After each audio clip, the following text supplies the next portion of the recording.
Bienvenue sur les cours de Jean-Phi. Nous allons parler dans ce chapitre de la division des polynômes, d'arithmétique en fait, d'arithmétique des polynômes, de la division des polynômes, de la division euclidienne, des histoires de PGCD, de PPCM, de polynômes premiers entre eux. On va revoir l'identité de Bezout, théorème de Gauss, l'écriture d'un polynôme comme produit de facteurs, premier entre eux, etc.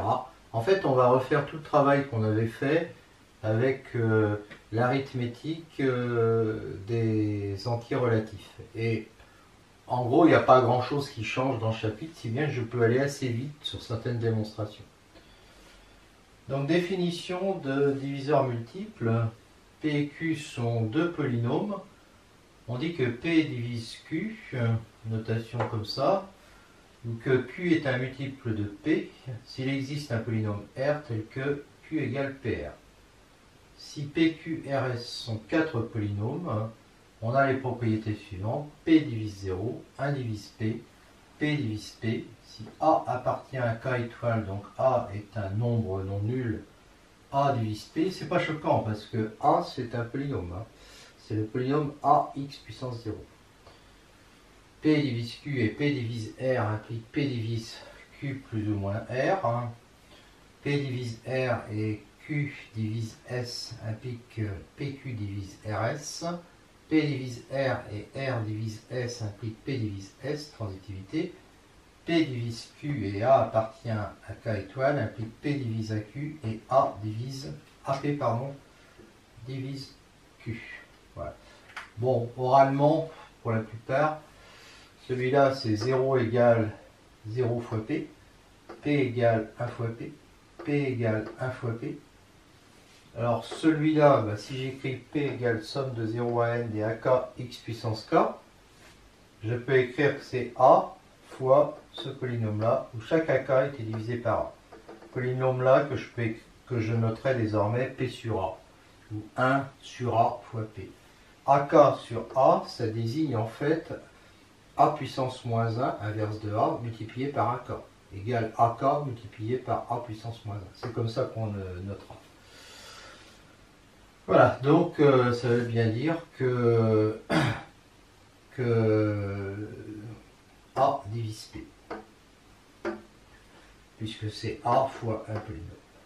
Alors, ça c'est fait. Alors ça, classique, hein, Q est égal à PP' et R égale à PP seconde. Donc Q plus R égale PP' plus PP seconde, c'est-à-dire P facteur de P' plus P seconde. Donc P divise bien Q plus R, idem pour Q moins R. Là, on va dire que R égale PP', S égale QQ', donc RS va être égal à PP' fois QQ', c'est-à-dire PQ fois P'Q', et donc PQ divise RS. R égale PP' et S égale RR', et je remplace R par PP', donc ça fait S égale R', PP', donc P divise S. Alors, P divise Q et A appartient à K étoile. Alors, P divise AQ, c'est évident parce que 1 divise A égale 1 fois A, et P divise Q, donc 1 fois P divise A fois Q. Voilà. Et puis pour l'autre, j'écris que Q est égal à PR, puisque j'ai dit P divisé Q, et PR, je peux l'écrire AP fois R sur A. Ce qui montre que AP divise Q. Voilà. Division euclidienne.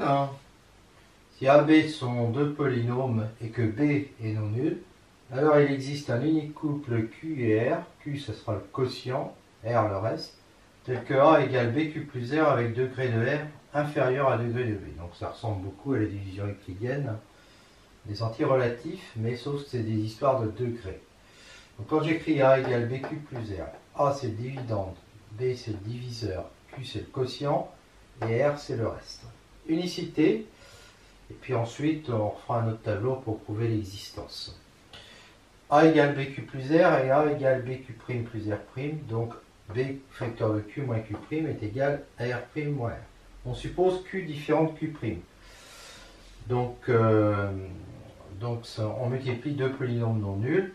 Et donc comme c'est un corps, on obtient R' moins R qui est différent de 0. D'accord? Ça c'est différent de 0. Voilà. Alors, le degré de R' moins R, puisque c'est différent de 0, c'est égal au degré de B plus le degré de Q moins Q'. Donc c'est supérieur ou égal au degré de B. Mais en fait, le degré de R' moins R ne peut pas être supérieur ou égal au degré de B.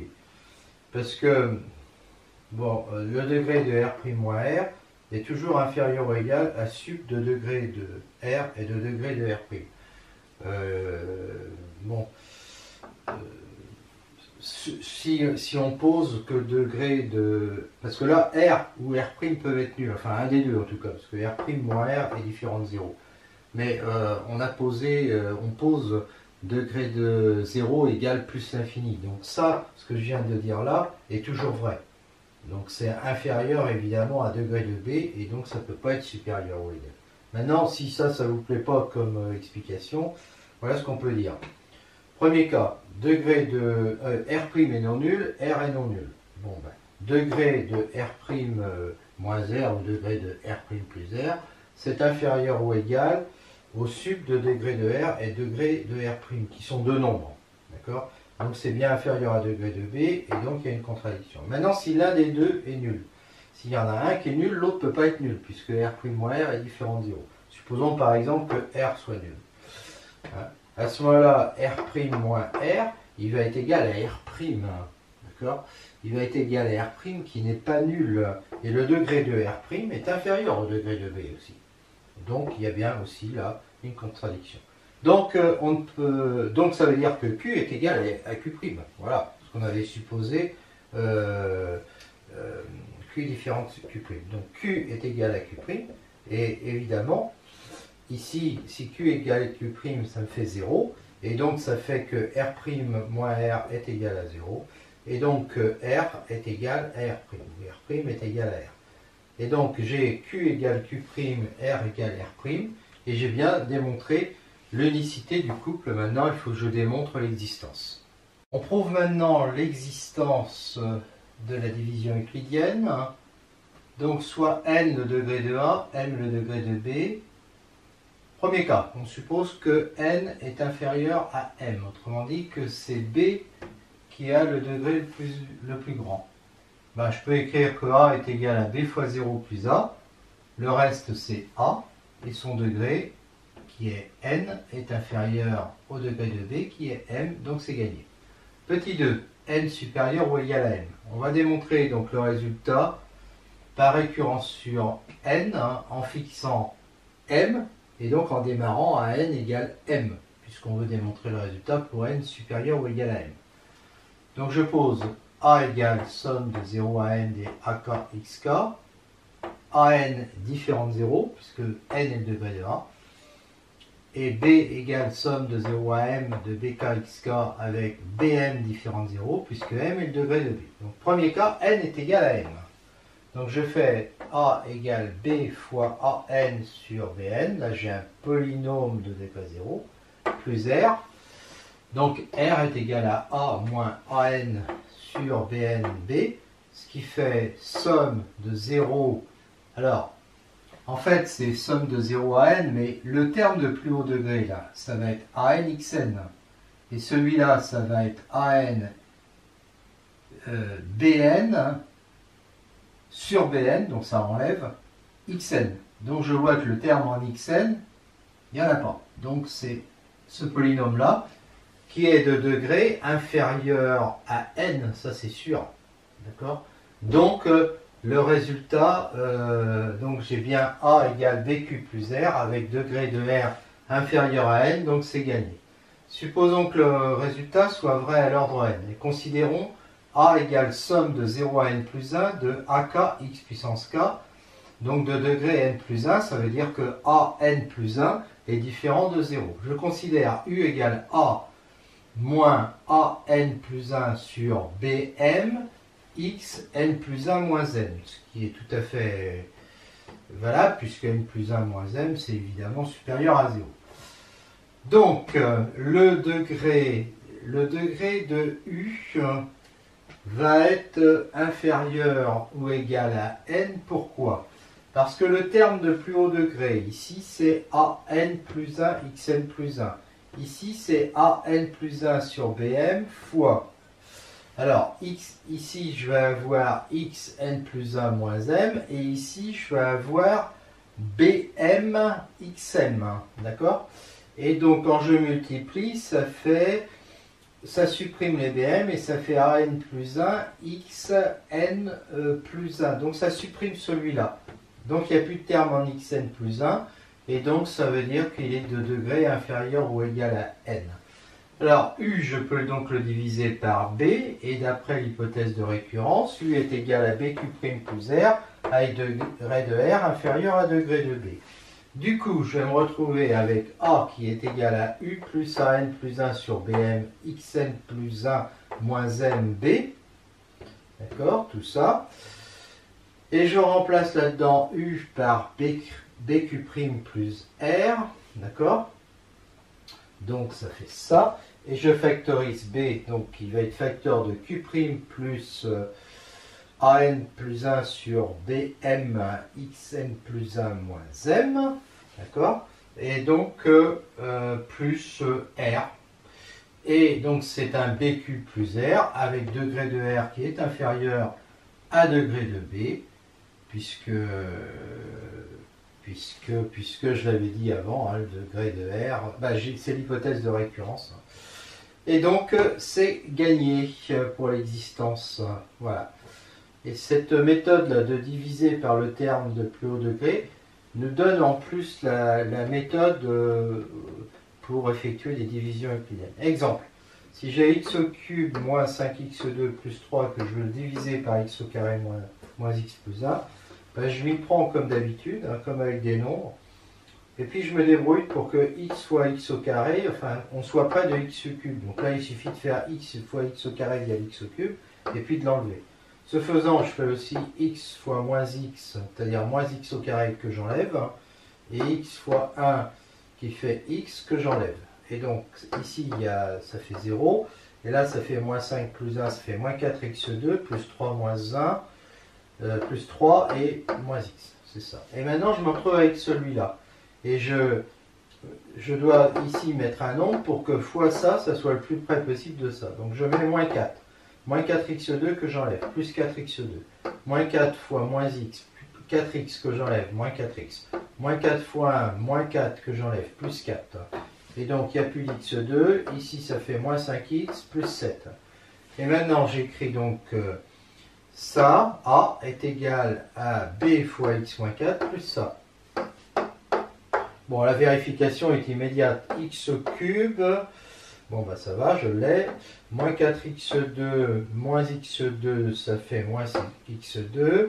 En x, je vais avoir moins x fois moins 4, c'est-à-dire 4x plus x, 5x, mais que j'enlève, donc il n'y a plus d'x, il n'y en a pas.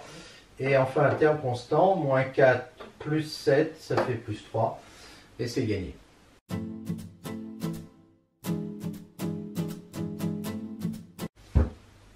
Division suivant les puissances croissantes.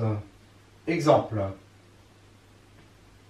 Pour bien comprendre de quoi il s'agit. Alors, on prend un polynôme x plus 2x au carré moins 5x au cube, qu'on va diviser par un polynôme dont la valuation est égale à 0. Eh bien, on va le diviser suivant les puissances croissantes. Ça veut dire quoi? C'est-à-dire qu'on cherche quelque chose ici pour que multiplié par 1, ça soit égal à ça. Donc on met x, on enlève. Donc moins x2 plus x2, plus x au cube moins x au cube. On fait la soustraction. Et maintenant on essaye d'enlever 3x2. Donc on met 3x2 qu'on enlève. Moins 3x au cube qu'on enlève. Plus 3x4 qu'on enlève. Ça fait ça. Et maintenant on enlève moins 3x au cube.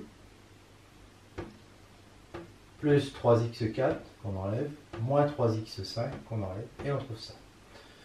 Alors on vérifie, je vous laisse le faire, que ça c'est égal à ça fois ça plus ça. Et là, on va dire qu'on a fait la division suivant les puissances croissantes à l'ordre 3. Pourquoi? Parce que là, le degré du quotient qu'on a trouvé est inférieur ou égal à 3. Là, il est égal à 3. 3. Et la valuation du reste est supérieure à 3. Voilà. Là, on a effectué la division suivant les puissances croissantes de ce polynôme par celui-là à l'ordre 3. Et maintenant, on va démontrer l'existence et l'unicité pour n'importe quel polynôme AB avec valuation de B qui est égale à 0, ce qui veut dire que B est différent de 0, sinon la valuation serait plus infinie. N appartenant à N, il existe un unique couple de polynômes de k de x tel que A égale BQ plus R avec degré de Q inférieur ou égal à N inférieur à V de R. Unicité, on suppose que A égale BQ plus R égale et A égale BQ' plus R' respectant ces conditions-là. On aura donc ça. Supposons que Q soit différent de Q', donc ça c'est différent de 0, donc R' va être différent de R. Et sa valuation va être égale à la valuation de B qui vaut 0 plus celle de Q moins Q'. Donc c'est celle de Q moins Q'.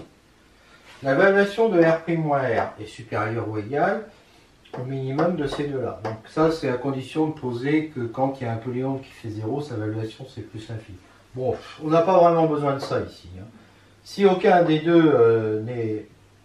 D'abord, les deux ne sont pas nuls puisque R' moins R et R' est différent de R. Donc, les deux ne sont pas nuls. D'accord? Et s'il y en avait un qui était nul, de toute façon, R' moins R, par exemple, si c'est R qui est nul, ça fera V de R'. Et V de R', de toute façon, est supérieur à N d'après les conditions. Donc, ça marche. Ok? Idem si l'autre est nul. Alors maintenant, donc, on a toujours ça. Et comme les deux valuations là sont supérieures à N, ça fait que valuation de R' moins R est supérieure à N. Et le degré de Q moins Q', ben là c'est pareil, on a toujours cette formule-là, même si l'un des deux est nul. De toute façon là les deux ne sont pas nuls parce que Q moins Q' est différent de 0. Hein. Et donc on a ça, et comme degré de Q est inférieur ou égal à N, degré de Q' aussi, et donc on a bien ça.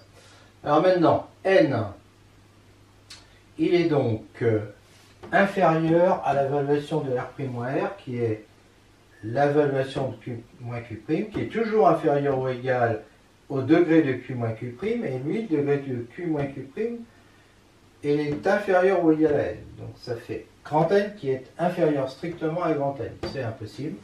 Donc Q est égal à Q', et quand Q est égal à Q', évidemment, ça fait 0. Donc R' est égal à R, de l'unicité du couple. Maintenant, il ne nous reste plus qu'à démontrer, c'est toujours plus compliqué, l'existence de ce couple, d'un couple. Existence maintenant, donc premier cas, V de A est supérieur à M. Dans ce cas-là, A égale B fois 0 plus A, Q est égal à 0, R égale A, j'ai bien degré de Q qui est égal à moins l'infini, qui est inférieur à N, et N qui est inférieur à V de A, et V de A c'est V de R, donc c'est bon. Deuxième cas, V de A est inférieur ou égal à N. Dans ce cas-là, on fait une récurrence sur grand N supérieur ou égal à V de A, parce qu'on fixe A et B. Alors, ça me fait, premier cas, si N est égal à V de A, eh bien je pose R égale A moins B à N sur B0 xn. Le terme en A xn de ce polynôme-là, ça va être A grand N moins, et là il faut que je prenne le terme en 0, donc B0 sur B0 A n x puissance n, et je trouve 0. Donc ça veut dire que la valuation de grand R est supérieure à grand N. Elle est supérieure à grand N, on pose Q est égal à AN sur B0 x puissance n. Le degré de Q c'est égal à N parce que AN n'est pas nul. Et pourquoi est-ce que AN n'est pas nul? Parce que N est égal à V de A, l'évaluation de A. Donc j'ai bien degré de Q qui est inférieur ou égal à n. Alors degré de Q qui est, oui, il est inférieur ou égal à n parce qu'il est égal à n, et n qui est inférieur à V de R parce que la valuation de R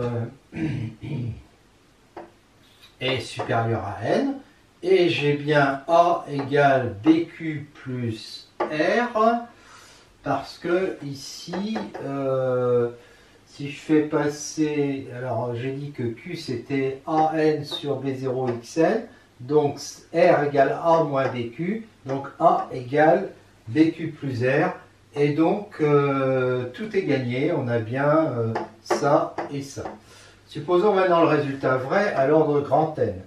Et donc j'ai A égale BQ' plus R' avec degré de Q' inférieur ou égal à N inférieur à évaluation de R', et donc degré de Q' inférieur ou égal à N plus 1, et N plus 1 inférieur ou égal à V de R'.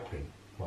Si N plus 1 est inférieur strictement à V de R', à ce moment-là c'est bon, je prends Q égale Q', R égale R', et j'ai degré de Q inférieur ou égal à N plus 1, inférieur strictement à V de R.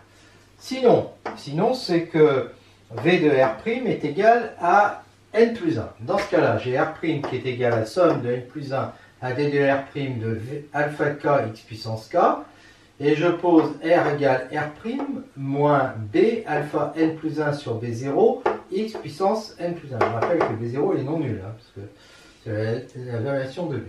Le terme en x N plus 1 de ça, ben, ça va être alpha N plus 1 moins B0 alpha N plus 1 sur B0 xN plus 1, donc ça fera 0. Donc la valuation de R est supérieure à la valuation de R' qui est égale, la valuation de R' à N plus 1.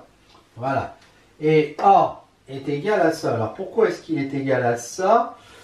Parce que A est égal à BQ' plus R', et le R' c'est R plus B fois ce truc-là. D'accord? Donc B fois ce truc-là, je vais le mettre avec le BQ', je vais le factoriser, et puis il va me rester à côté plus R. Voilà. Et donc j'ai A égale BQ plus R. Le degré de Q, j'ai dit qu'il est, je dis qu'il est inférieur ou égal à N plus 1 parce que le degré de Q' est inférieur ou égal à N plus 1, et que je fais donc cette addition. Donc le degré de Q est inférieur ou égal à N plus 1, et V de R est supérieur à N plus 1. Donc c'est gagné, A égale BQ plus R avec ça. La propriété est vraie à l'ordre N plus 1, donc grâce au théorème de récurrence, elle est toujours vraie. Et donc finalement, on a démontré qu'on pouvait faire des divisions suivant les puissances croissantes, hein, quand on a un polynôme A, un polynôme B de valuation égale à 0, et que donc on a A égale BQ plus R avec degré de Q inférieur ou égal à N, si on pousse la division à l'ordre N, inférieur strictement à la valuation de R, hein, d'accord, et que le couple P et Q est... Un rappel tout d'abord sur la notion d'idéal et d'anneau principal. On se donne un anneau A plus multiplié, commutatif. On dira qu'une partie I de A est un idéal si I plus est un sous-groupe de A plus, et si A fois I est inclus dans I. C'est-à-dire que AI appartient à I, quel que soit appartenant à grand A, et quel que soit I appartenant à grand A. On démontre que quel que soit X appartenant à A, XA égale l'ensemble des XA, A petit a appartenant à grand A est un idéal de A, c'est immédiat. Et on dira que I est un idéal principal si et seulement si il existe un X appartenant à A tel que I égale XA. Et on dira que A est un anneau principal si tout idéal est principal, c'est-à-dire que tout idéal de A est de la forme XA où X appartient à A. On va démontrer que l'anneau K de X plus multiplié est principal. Donc soit I un idéal de K de X, je suis dans k de x ici. Si i est égal à 0, ben i, je peux dire qu'il sera égal à 0 k de x. Et donc, c'est terminé. Sinon, il existe P, polynôme non nul, qui appartient à i. Donc, P appartient à i étoile. Je considère cet ensemble composé des degrés de P, où P appartient à i étoile. Comme on a vu qu'il y avait au moins un polynôme dans i étoile, donc c'est une partie non vide. Et une partie non vide de grand N, hein, puisque les degrés sont dans grand N, hein, quand P est différent de 0. Donc, il y a un plus petit élément, petit m, qui est pris pour un polynôme que je vais appeler grand A, polynôme non nul. Soit P maintenant appartenant à I. On effectue sa division euclidienne par A. P égale à Q plus R, degré de R, inférieur à degré de A, qui est égal à M. AQ appartient à I parce que I est un idéal, d'accord, et que A appartient à I. Donc AQ appartient à I. C'est la définition que j'ai ici. Et P appartient à I. Donc comme I est un groupe, P moins AI appartient à I, donc R appartient à I. Et le degré de R est inférieur à M, mais M, c'est le plus petit degré des polynômes non nuls qui sont dans I. Donc ça veut dire que R est nul, d'accord, puisqu'il ne peut pas être inférieur à M. Donc ça veut dire que P est égal à AQ plus 0, donc P égale AQ. Donc ça veut dire que si P appartient à I, il est forcément dans AQ, donc I est inclus dans A k de x. D'accord? Donc, on a démontré cette partie. Alors maintenant, si A appartient à I, ben, A multiplié par n'importe quel élément, et quel élément de k de x appartient à I, donc ça veut dire que A k de x est inclus dans I. Et comme on a vu que I était inclus dans A k de x, I va être égal à A k de x. Donc ça veut bien dire que l'anneau est principal, et donc, quel que soit pas l'anneau, l'idéal est principal, quel que soit l'idéal de k de x. Donc ça veut bien dire que k de x est un anneau principal. Maintenant, dernière proposition, AB appartenant à k de x, AK de x égale BK de x, si et seulement s'il existe lambda appartenant à k étoile, tel que B égale lambda. Implication, si A est égal à 0, ça fait AK de x égale 0, c'est évident, hein, 0 fois P égale 0. Donc, puisque ça c'est égal à ça, ça fera B k de x est égal à 0.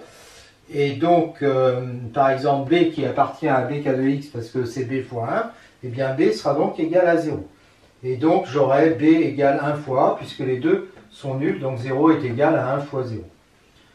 Maintenant, si A est différent de 0, bah, alors B est différent de 0, parce que d'après ce qu'on a vu avant, si B est égal à 0, A sera égal à 0. Bon. B égale B fois 1, qui appartient à BK de x, donc à AK de x. Donc B va être égal à A fois P, où P est un polynôme de K de x. De la même façon, A va être égal à B fois Q, où Q est un polynôme de K de x. Donc je vais avoir A égale A égale B fois Q égale AP Q. Donc si je passe au degré, puisque A est degré non nul, ça me fait degré de PQ qui va être égal à 0. Notez que P est non nul, hein, et Q est non nul, parce que si P était nul, B serait égal à 0, idem pour Q. Hein. Donc le degré de PQ il doit être égal à 0, et donc degré de P plus degré de Q est égal à 0, ce qui veut dire que degré de P égale degré de Q égale 0. Donc ça veut dire que P et Q appartiennent à K, et donc P est un lambda appartenant à K étoile, puisque P il est non nul parce que s'il était nul, B serait nul et il ne l'est pas. D'accord? Donc B est égal à lambda A, avec lambda appartient à K étoile, et c'est bon.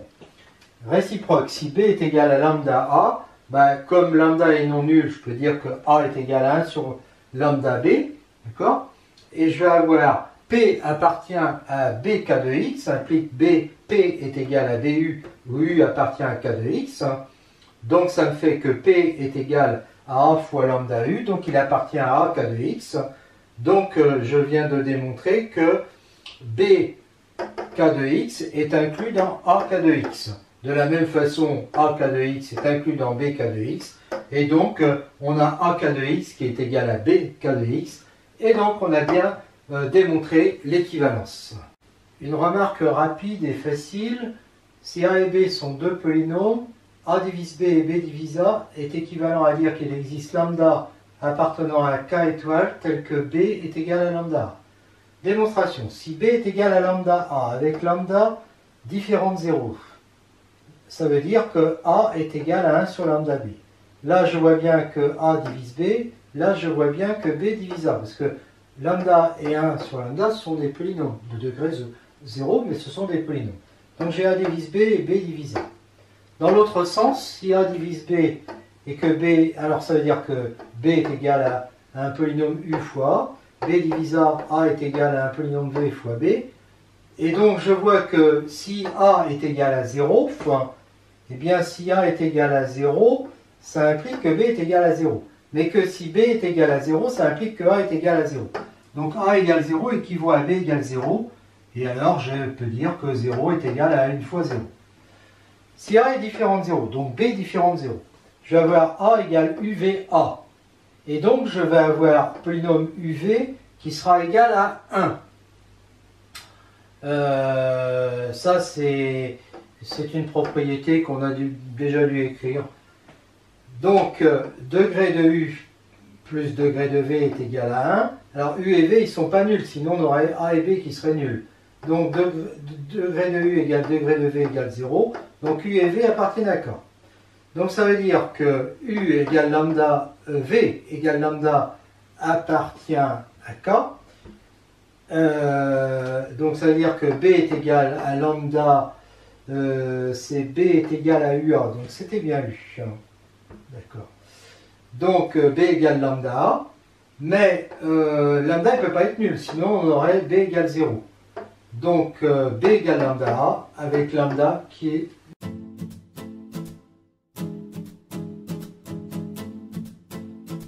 Notation. Alors désormais pour tout polynôme A, on notera D de A l'ensemble des diviseurs de A.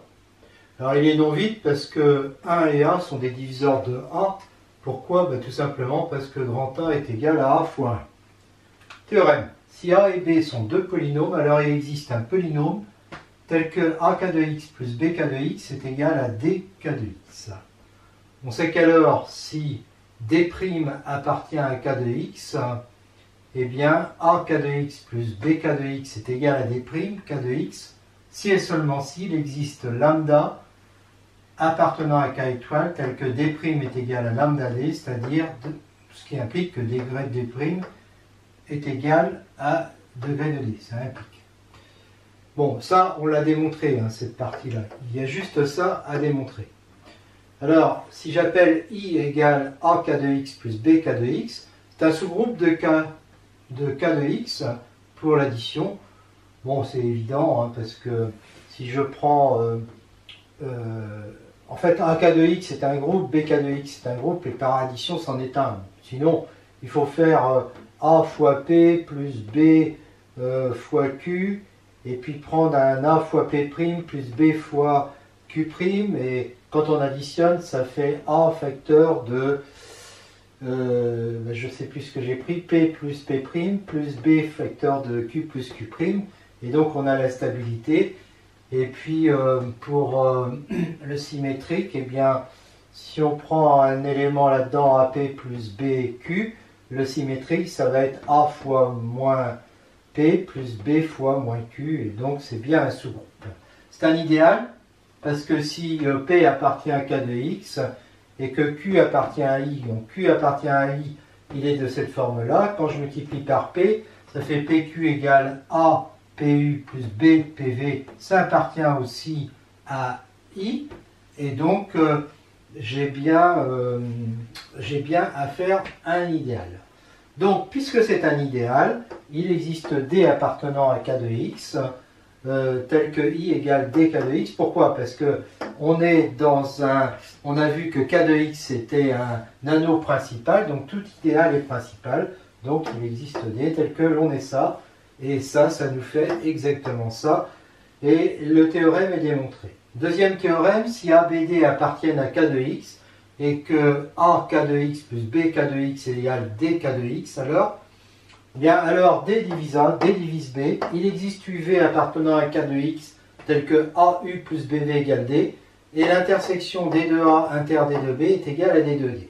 Démonstration, je peux dire que D est égal à D fois 1, donc ça appartient à D K de X, et donc, puisque D K de X est égal à ça, il existe, ça va appartenir à ça, donc ça veut dire que D est égal à AU plus BV, hein, où U et V sont deux polynômes, et donc ça démontre la première partie qui est l'identité de Bézout en fait, hein, d'accord. Alors maintenant, A, je peux l'écrire A égale 1 fois A plus 0 fois B, ça appartient à A K de X plus B K de X, donc, et donc comme ça c'est égal à D K de X, ça veut dire que A va être un D fois P, et donc ça veut dire que D divise A. De même, D divise B. Donc c'est ce qu'on a démontré là. Et maintenant, hop, si U est un diviseur de D, alors comme D divise A, U divise A, et comme D divise B, U divise B, donc U divise A et B, donc si U divise D, U divise A et B. Donc l'ensemble des diviseurs de D est inclus dans D de A inter D de B. Maintenant, si P est un diviseur de A et de B, alors P va diviser AU plus BV, puisque P divise A et P divise B. Donc il va diviser D. D'accord? Donc ça veut dire que D de A inter D de B va être inclus dans D de D. Donc on a l'égalité, et donc on a bien D de A inter D de B égale D de D. PGCD de deux polynômes non nuls AB. Tout polynôme P vérifiant AK de X plus BK de X égale PK de X est un PGCD, je dis bien un PGCD de A et B. On sait qu'on a alors D de A inter D de B, c'est-à-dire l'ensemble des diviseurs communs à A et B, qui est égal à D de P, et qu'il existe UV appartenant à K de X tel que AU plus BV est égal à 1. De plus, si D est égal à, et si D est un PGCD de A et B, alors dire que P est égal à PGCD de A et B, ça équivaut à dire qu'il existe lambda appartenant à K étoile tel que P est égal à lambda D. En effet, on a vu que si AK de X plus BK de X est égal à PK de X, parce que c'est ça que ça veut dire, d'accord, et AK de X plus BK de X égale DK de X, c'est ça ce que ça veut dire, alors DK de X est égal à PK de X. Et dans ce cas-là, on sait qu'il existe lambda tel que P est égal à lambda D. Mais réciproquement, s'il existe lambda appartenant à K étoile tel que P est égal à lambda D, à ce moment-là, on va avoir PK de X qui sera égal à DK de X. D'accord? Donc, puisque D est égal au PGCD de A et B, on a AK de X plus BK de X qui est égal à DK de X. Mais du coup, ça va être égal à PK de X, puisqu'on a dit que DK de X est égal à PK de X. Donc on va avoir ça, ce qui implique que P est aussi le PGCD de A et B. Petit 3, si P, dire que P est le PGCD de A et B, ça équivaut à dire que les diviseurs communs à A et B sont les diviseurs de P. Alors, dans ce sens-là, ça a déjà été dit, on l'a déjà vu. Voilà. Alors dans l'autre sens, supposons que DA inter DB est égal à D de P. Donc dans ce cas-là, puis on sait déjà de toute façon qu'il existe D tel que l'on est ça, d'accord? Et D c'est le PGCD de A et B. Bon. Eh bien, on sait que, ouais, c'est ça. On sait que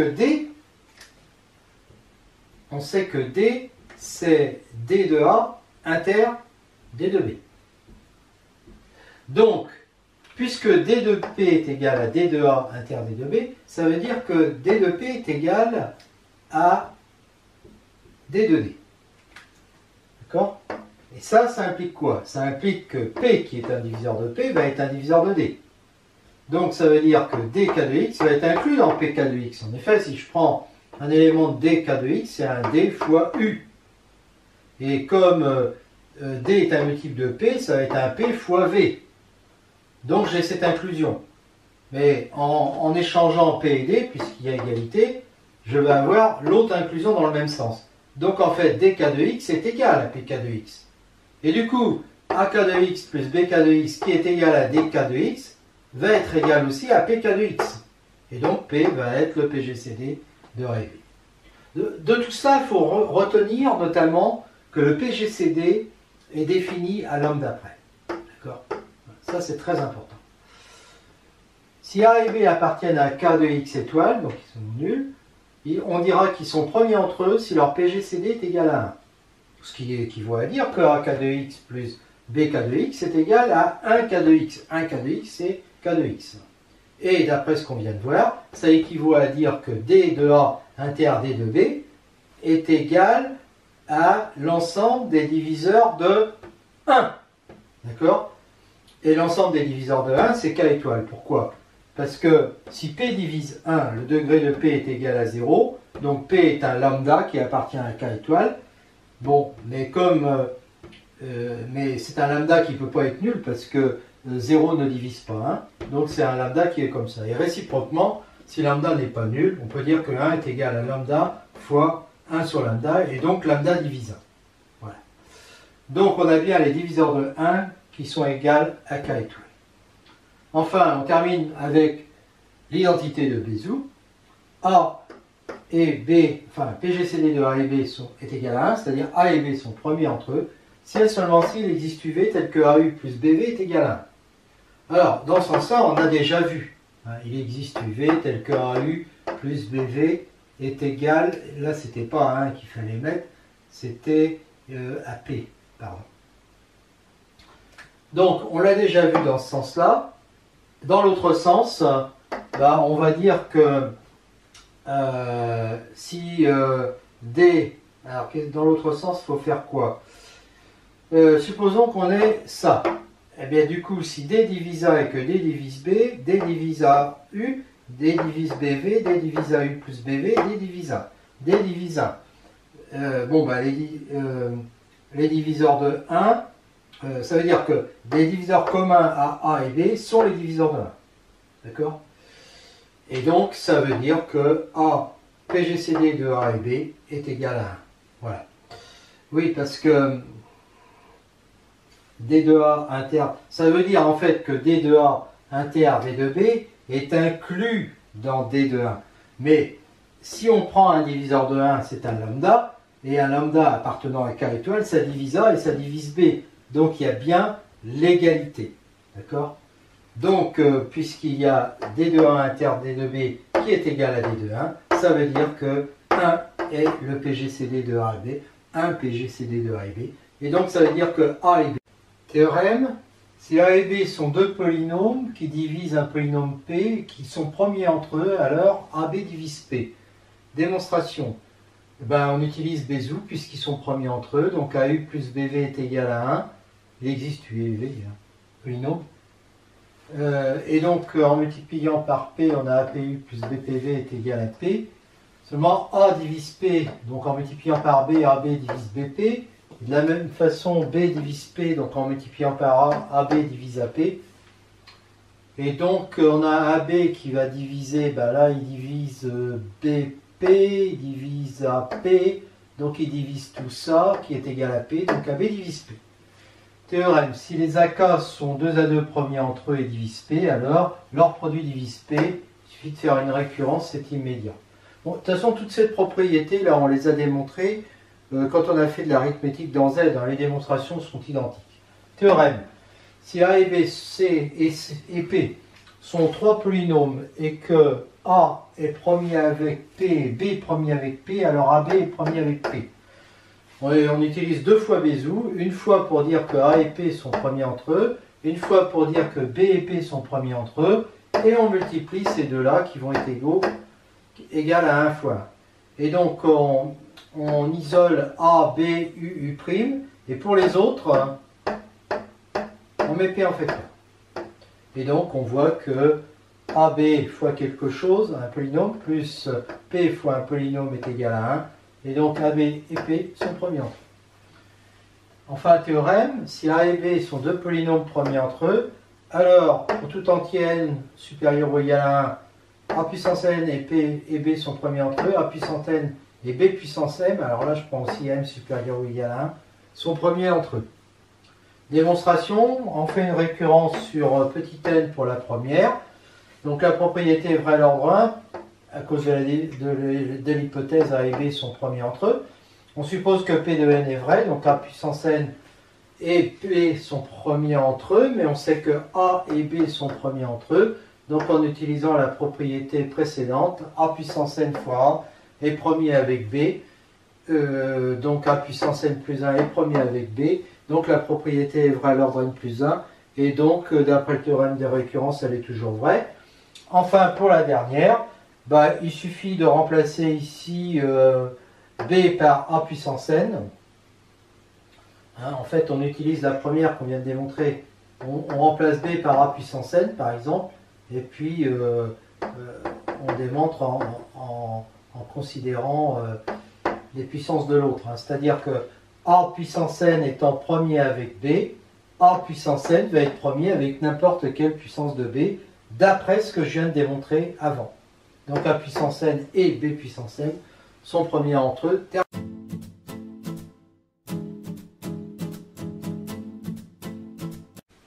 Si A et B sont deux polynômes non nuls, alors il existe un unique polynôme P, tel que P soit le PGCD de A et de B, et qu'il soit unitaire, c'est-à-dire que son terme de plus haut degré soit égal à 1. Démonstration. Soit D le PGCD de A et B, différent de 0 parce que A et B sont nuls. Son terme de plus haut degré, c'est AN x puissance n. Eh bien, on va prendre P égale 1 sur AN fois D.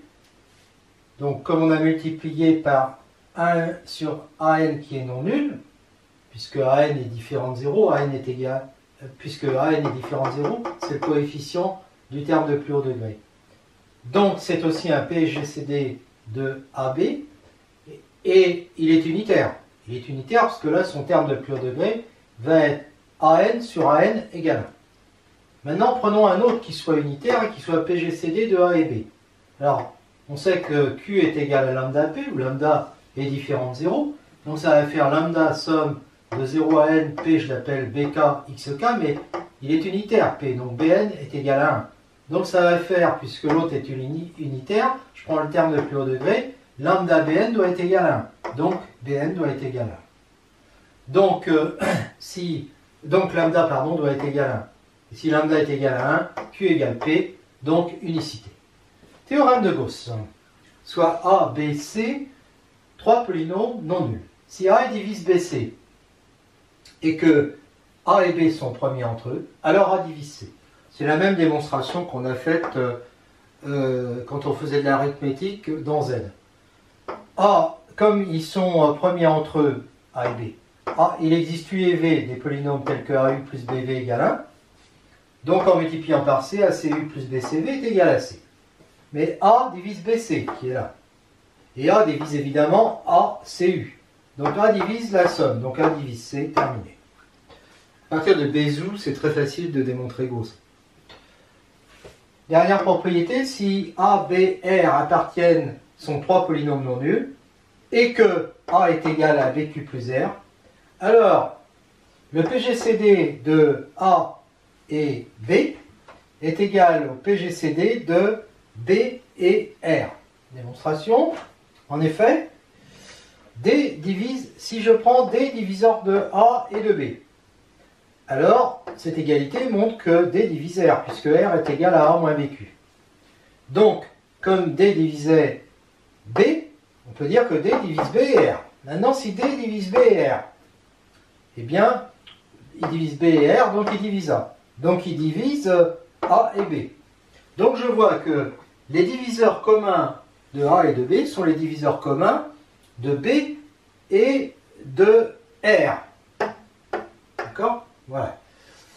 Donc maintenant je dis DA inter DB c'est égal à D de D, où D est le PGCD de A et B, ça je sais, un PGCD de A et B, je sais qu'on a cette égalité-là, mais comme c'est égal à DB et inter DR, ça veut dire que l'ensemble des diviseurs de D est égal à DB inter DR. Et ça veut dire que, parce qu'on l'a démontré précédemment, qu'alors D est le PEGC de D et de R. Et donc, ce que je viens de démontrer, j'avais D qui était le PGCD de A et de B. Je viens de démontrer que D est le PGCD de B et de R.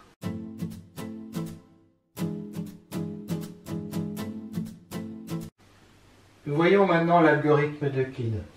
Soit A et B, deux polynômes non nuls, on considère la fonction f de k de x au carré vers k de x au carré, qui à PQ associe le couple 0, 0 si Q égale 0, et QR avec R le reste de la division de P par Q, division euclidienne, si Q est différent de 0. Et on définit la suite AN-BN en posant A1, B1 est égal à AB, et pour n appartenant à n, AN plus 1, BN plus 1 est égal à F de AN-BN. C'est donc une suite définie par une relation de récurrence à partir de cette fonction-là. Je considère E égale l'ensemble des degrés de Bn, n appartenant à n étoile, et Bn est différent du vide. C'est une partie non vide de n, car degré de B1 appartient à E. Donc elle admet un plus petit élément, petit m, qui sera un degré de Bm, où Bm est différent de 0. Alors comme Bm est différent de 0, on peut faire la division euclidienne AM égale BMQ plus R, et AM plus 1 est égal à Bn, bien sûr, et Bm plus 1 est égal à R. Mais le degré de R est inférieur à le degré de Bm, puisqu'on a fait une division euclidienne, et le degré de Bm c'est M. Donc le degré de Bm plus 1 est inférieur à M, ce qui implique par définition du degré de M, qui est le plus petit des degrés des Bm, eh bien ça implique que Bm plus 1 est égal à 0. C'est-à-dire ne vérifie pas ça. Donc on a AM égale Bn fois Q, et donc ça veut dire que Bn divise à M, et donc que le PGCD de AMBM est égal à Bm. Alors on remarque que si n est inférieur ou égal à m, eh bien Bn est forcément différent de 0, parce que s'il était égal à 0, eh bien ensuite on aurait à l'étape suivante, on aurait Bn plus 1 qui serait encore égal à 0, et tous les suivants seraient égaux à 0. Et donc si bien que m est inférieur strictement à n. D'accord? Voilà. Alors maintenant, si n est inférieur à m, eh bien an est égal à bnq plus bn plus 1. Ça, c'est le futur an plus 1. Ça, c'était le reste, donc j'ai appelé bn plus 1.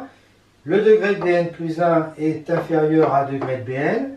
Et PGCD de an Bn est égal au PGCD de Bn plus 1, c'est-à-dire An plus 1, Bn plus 1. Donc, grâce à ça, et par une récurrence évidente, on a tout de suite que PGCD de An Bn est égal au PGCD de A1 et de B1, donc au PGCD de A et B. Donc on en déduit que le PGCD de A et B est égal au PGCD de AMBM, et lui, le PGCD de AMBM, on sait qu'il est égal à BM. Et donc, BM va être le PGCD de A et B. Qu'est-ce qui s'est passé? On a fait une suite de divisions successives jusqu'à obtenir un reste nul, et on s'aperçoit que à chaque étape, on a fait diviseur égale dividende égale diviseur fois quotient plus reste. À chaque étape on a diviseur reste qui devient dividende quotient, et on a une suite de restes dont les degrés sont de plus en plus petits, si bien et à un moment donné on va obtenir un reste nul. Eh bien le PGCD c'est le dernier reste qui est non nul dans cette suite de restes, cette suite forcément finie de restes finis à cause de cet ensemble qui est une partie non vide de grand N.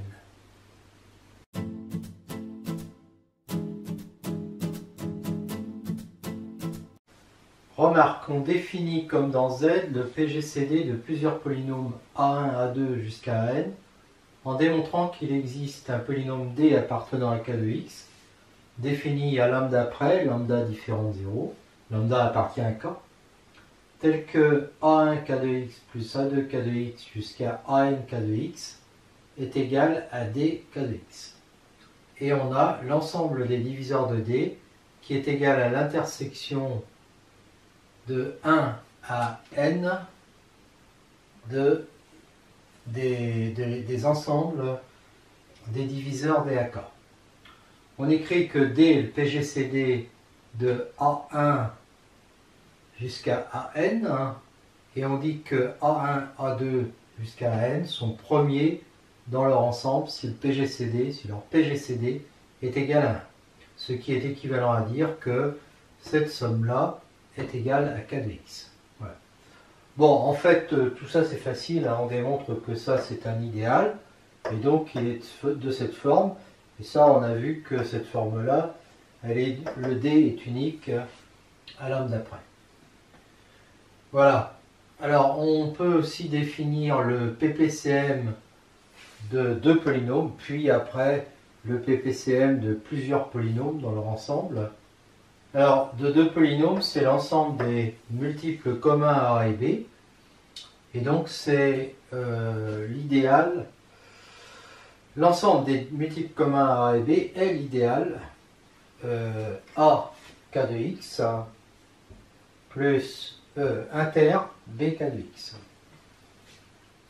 Donc, il est lui aussi de la forme M K de X. Alors, c'est facile de démontrer que c'est un idéal. Et donc il est forcément de cette forme-là, M défini évidemment à lambda près, et appelé le PPCM de A et B, notation comme ça. L'ensemble des multiples communs à B est l'ensemble des multiples de M.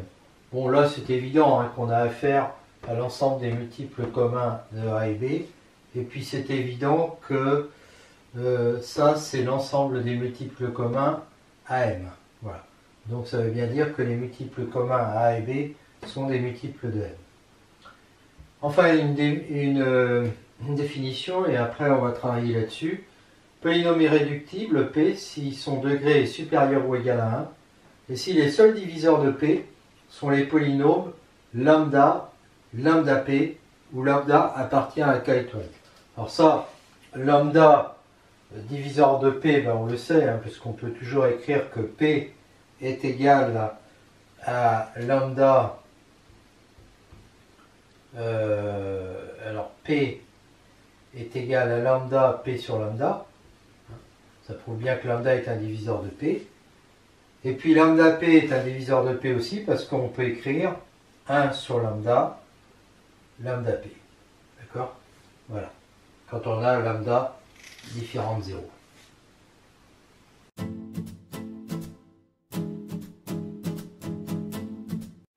Propriété. Soit P est un polynôme de degré supérieur ou égal à 1.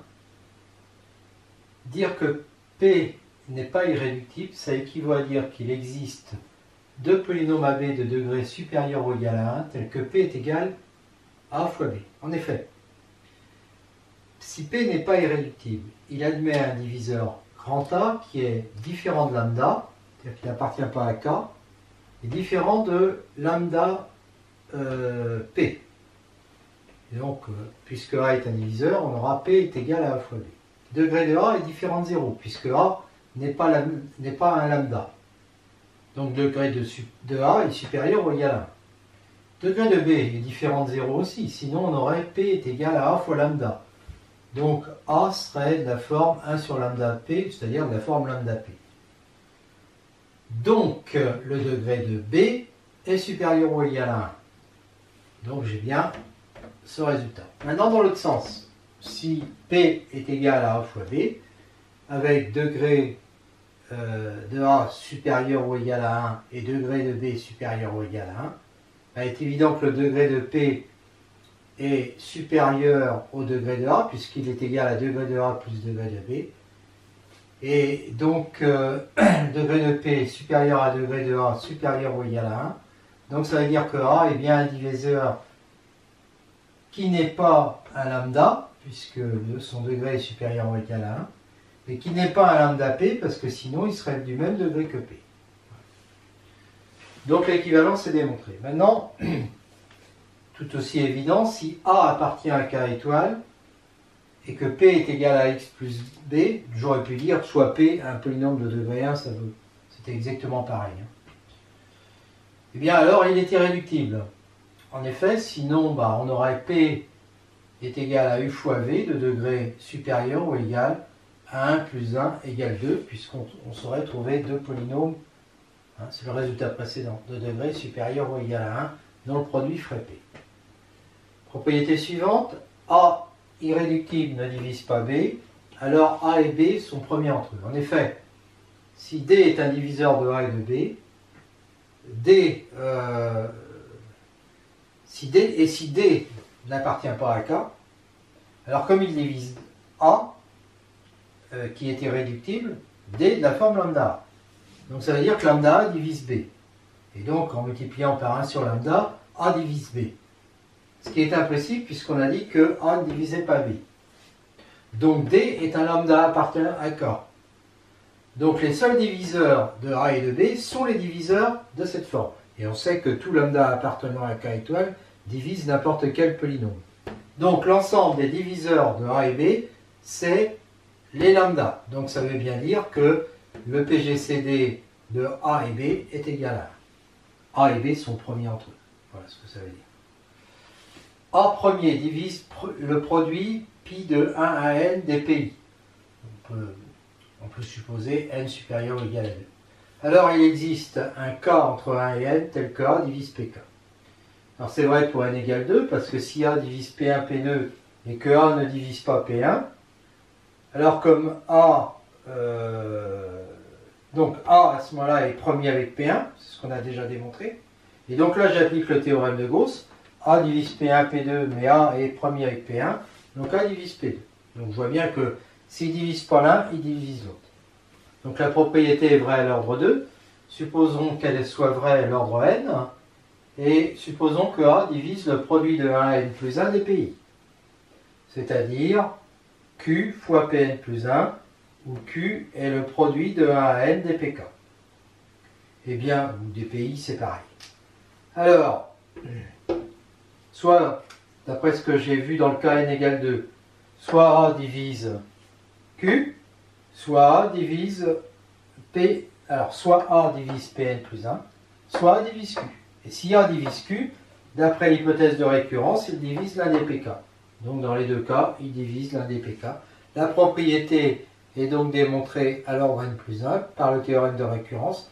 Elle est toujours vraie. On voit maintenant la décomposition d'un polynôme en produit de facteur premier. Tout polynôme P non irréductible, c'est-à-dire non premier, de degré supérieur ou égal à 2, peut s'écrire sous forme de produit de polynômes tous premiers. La décomposition est unique à lambda près.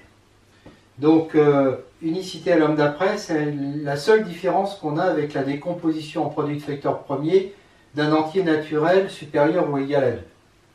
Démonstration par récurrence sur le degré n de P, si n est égal à 2.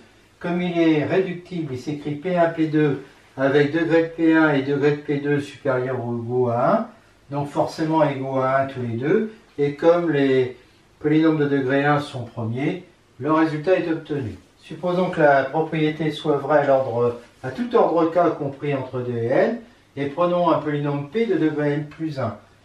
Donc comme il est réductible, il est P1 plus fois P2, et donc forcément, comme degré de P1 et P2 sont supérieurs ou égaux à 1, eh bien chacun est de degré en fait inférieur ou égal à n. Donc si P1 et P2 sont premiers, l'affaire est réglée. Si P1 est premier et comme P et P2 non premiers, on peut lui appliquer la récurrence puisque le degré de P2 est inférieur ou égal à n. Et donc P2 va être un produit de facteur premier multiplié par P1 qui est premier. Et donc notre polynôme P est un produit de facteur premier. Idem si P2 est premier et si P1 n'est pas premier. Si les deux sont non premiers, on leur applique à tous les deux puisqu'ils sont de degré tous les deux inférieurs ou égaux à n. P1 est un produit de facteur premier, P2 aussi, et donc le produit P1 fois P2 nous donne un produit de facteur premier pour le polynôme P, et donc l'existence est démontrée. Maintenant, pour l'unicité, on écrit P, on prend deux décompositions, d'accord? Forcément, il y en a une où il y a plus de termes que d'autres. Alors, on appelle petit n celui où il y en a le moins, quoi. Petit n inférieur ou égal à m. Voilà. Et on va démontrer par récurrence sur n, peu importe n, du moment qu'il soit supérieur ou égal à n, on va démontrer que ça, on va démontrer l'unicité, c'est-à-dire que les pk, l'ensemble des pk est égal à lambda près à l'ensemble des qk. Donc n égale 1 d'abord, j'ai P1 qui est égal à produit de 1 à m des qk. Donc ça veut dire que de toute façon P1 divise le produit des qk. Donc P1 divise un des QK, par exemple Q1, quitte à changer la numérotation. Et donc P1 est égal à... Alors je pourrais écrire, puisqu'il divise Q1, que Q1 est égal à lambda 1 P1, mais je peux aussi faire passer le lambda 1 de l'autre côté. Un K est un corps, et donc ça fait P1 est égal à 1 sur lambda 1, donc que j'appelle lambda 1 Q1.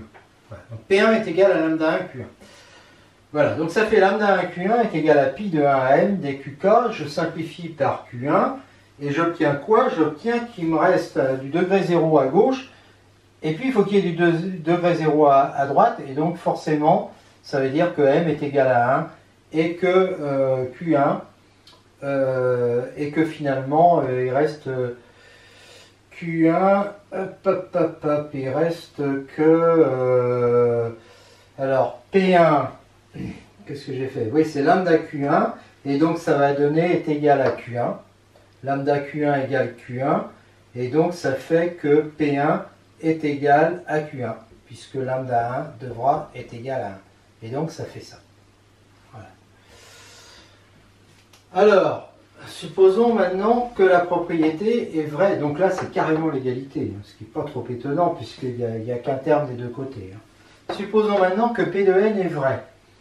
Et supposons que donc pi de 1 à n plus 1 des pk est égal à pi de 1 à n des qk. Donc P1 divise 1 des qk, par exemple Q1, et donc P1 est égal à lambda 1 Q1, et donc ça fait P1 égale lambda 1 Q1, alors je me suis trompé là encore, P1 égale lambda 1 Q1, ça veut dire que là j'ai un lambda 1 Q1 produit des pk qui est égal à Q1 fois le produit des qk. Et donc je vais avoir lambda 1 fois ça. Et bon, bah, ce lambda 1, je vais le rentrer dans P2 par exemple. Et lambda 1 P2, d'accord, je vais l'appeler P2. Et donc comme ça, j'aurai produit de 2 à n plus 1 des pk qui sera égal à produit de 2 à n des qk. Bon, c'est pas gênant parce que P2, il était premier, bah, multiplié par lambda 1 qui est non nul, de toute façon, il est premier aussi. Donc, voilà. Alors, ça, ben, j'applique la propriété de récurrence, du coup, je peux l'appliquer. Et elle va me dire quoi? Parce que là, j'ai n termes. Et là, j'ai m moins un terme. D'accord? Donc, elle va me dire en fait que n est égal à m moins 1, autrement dit, que n plus 1 est égal à m. Et elle va me dire que les pk sont égaux à des lambda k qk. Et donc, j'ai bien le résultat parce que en plus, alors ça, elle me dit ça pour tout cas compris entre 2 et m. D'accord? Mais le résultat était aussi vrai pour P1 et Q1, hein, puisque P1 est égal à lambda 1 Q1 et P1 était aussi égal à lambda 1 Q1. Donc finalement, c'est vrai pour tous les PK et tous les QK. Et donc la propriété est démontrée à l'ordre n plus 1 par le théorème de récurrence. Elle est toujours vraie, j'ai démontré l'existence, l'unicité, mais c'est une unicité à lambda près. Voilà.